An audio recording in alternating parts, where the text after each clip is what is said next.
Selamat pagi anak-anak. Kalian selama ini masih belajar di rumah daring karena keadaan yang seperti inilah ya. Pagi hari ini kita bicara tentang sumber-sumber sejarah ya. Ya.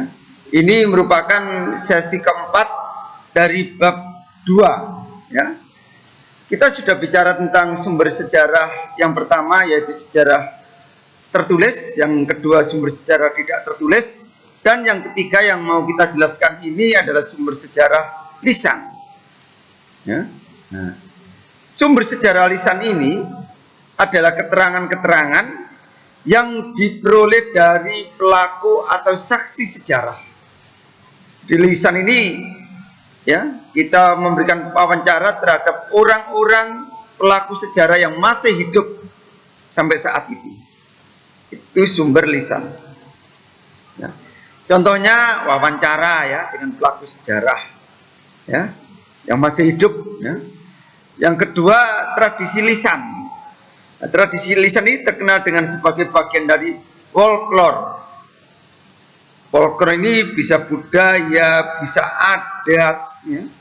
Ya, makanya yang C ini folklore itu berupa legenda, mitos, dongeng, adat, istiadat dan lain sebagainya. Ya. Pagi hari ini Pak Parlim akan menjelaskan tradisi tentang atau legenda tentang Nyi Roro Kidul, karena Nyi Roro Kidul ini bagi bangsa Indonesia sudah tidak asing. Bahkan legenda Nyi Roro Kidul itu pro dan kontra. Banyak film-film yang bercerita tentang Nyi Roro Kidul. Ya. Legenda ya, yang pertama tadi legenda ya. Legenda itu contohnya Nyi Roro Kidul ya. Hampaton, patung nenek moyang yang dipercaya sebagai pelindung suku Dayak. Ini Pak Pambom tahu itu, hafal ini yang tua ini.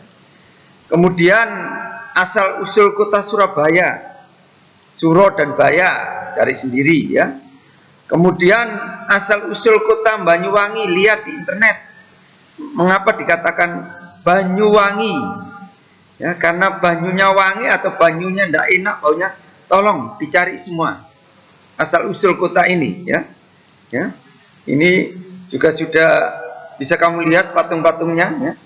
Nyi Roro Kidul yang pertama ya. Yang kedua Hampatong, patungnya ini orang Dayak. Kemudian asal usul kota Surabaya ya. Suro itu ikan dan boyo itu bajul ya.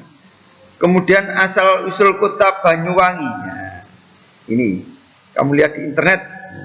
Tapi hari ini Pak Parlim akan membabarkan cerita ya, antara benar atau salah. Ini cerita aja ya, yang dipercayai masyarakat Jawa tentang Nyi Roro Kidul.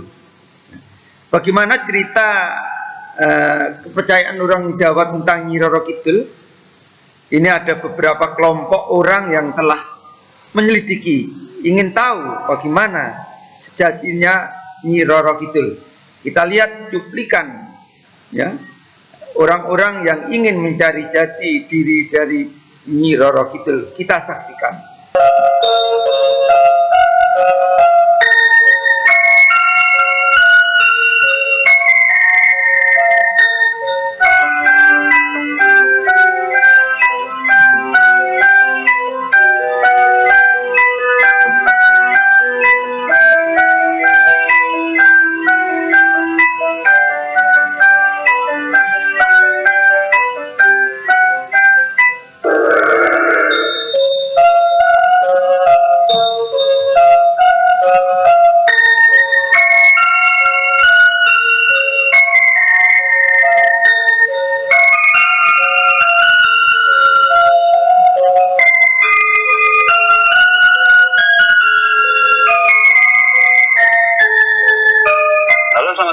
Semuanya, kembali lagi bersama kita Kisah Tanah Jawa dan para Javanika yang bergabung dalam ekspedisi Kisah Tanah Jawa kali ini. Dan setelah perjalanan panjang dari pagi sampai siang sampai sore hari sekarang, akhirnya kita telah sampailah kepada salah satu sudut di mana kebanyakan orang penasaran di titik ini. Benar nggak sih teman-teman Javanika semuanya? Ya. Yoi. Pantai Selatan selalu mengundang ini interest yang berlebih kepada teman-teman semuanya di sini. Dan semoga di episode kali ini kita bisa banyak membahas tentang Pantai Selatan itu sendiri, dan kali ini kita sedang berada di Cepuri Parangkusumo yang konon katanya di belakang kita nanti itu ada salah satu petilasan di mana ada salah satu sosok di masa lalu, Panembahan Senopati, yang konon katanya bertemu dengan penguasa Pantai Selatan itu sendiri.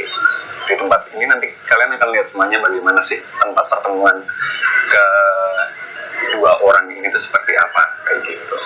Dan teman-teman ada penasaran nggak sih sebenarnya kayak gimana? Atau jangan-jangan udah ada yang pernah kesini? Belum. Generasi sekarang memang nggak pernah di sejarah ya. Malam jadi nggak kelihatan. Kesini Malam. lalu main tahu di sini kan ada beberapa kali kesini sama Om sama Mas Manda juga, dan ya semoga kita bisa ya banyak membagi cerita ya. Ya, Dan insya Allah. sore kali ini saya melihat Om Ham berubah pakaian. Oh iya, jadi putih dan putih ini ada alasan apa Om Ham? Ya, ini kata sore ini kan formal pas acaranya. Jadi kemarin saya ada pengajuan permohonan ke Gusti Kanjeng Ratu Kidul yang sudah di-approve oleh Nyi Roro Kidul, bahwasanya hari ini saya selaku yang membawa ke sini rekan-rekan penanggung jawab diminta untuk serba putih, tapi tetap dengan ageman peci sebagai lambang negara. Tapi untuk yang semua saya hanya diperkenankan mengambil cincin hijau sebagai ID, tapi kacamata dan jam tangan harus dilepas. Dan nanti juga untuk saya pribadi ada beberapa aturan yang waktu ke pantai nanti sesuai dengan SOP yang berlaku, nanti akan seperti sendal saya lepas dan macam-macam.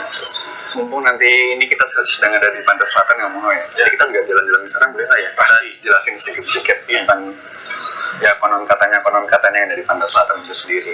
Ya. Mas Manda ini lagi memikirkan ya. Nggak apa-apa. Gimana sebenarnya nggak apa-apa. Ya, semoga banyak pembelajaran akan kita ambil dari tempat ini. Oke, para Javanika semuanya. Oke.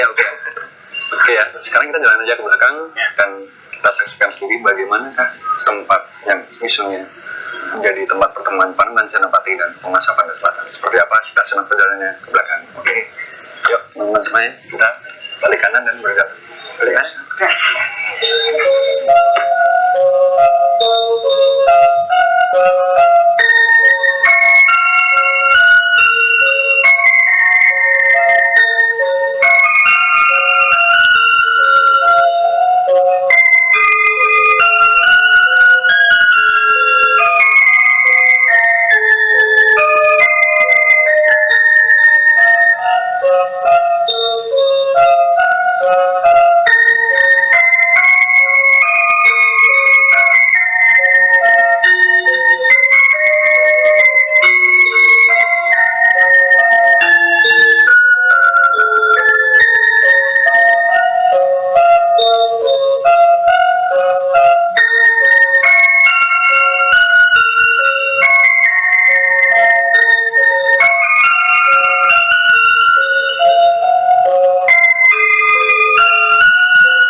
Ya itulah, kalau kita bicara tentang Nyi Roro Kidul, banyak sekali cerita-cerita mistik, banyak sekali cerita-cerita yang mungkin kalau kita pikirkan secara akal sehat tidak percaya, tapi itu kenyataannya ya. Di Pantai Selatan ini bercokol seorang ratu yang cantik, seorang ratu yang menjadi penguasa Pantai Selatan ya. Untuk lanjutan film ini bisa kamu lihat sendiri di YouTube ya, dengan judul Cerita Tanah Jawa ya. Oleh karena itu materi pada pagi hari ini sampai di sini. Semoga materi tentang Nyi Roro Kidul bisa kamu perdalami karena penuh dengan mistik-mistik yang diterima oleh masyarakat Jawa. Terima kasih materi hari ini. Selamat pagi.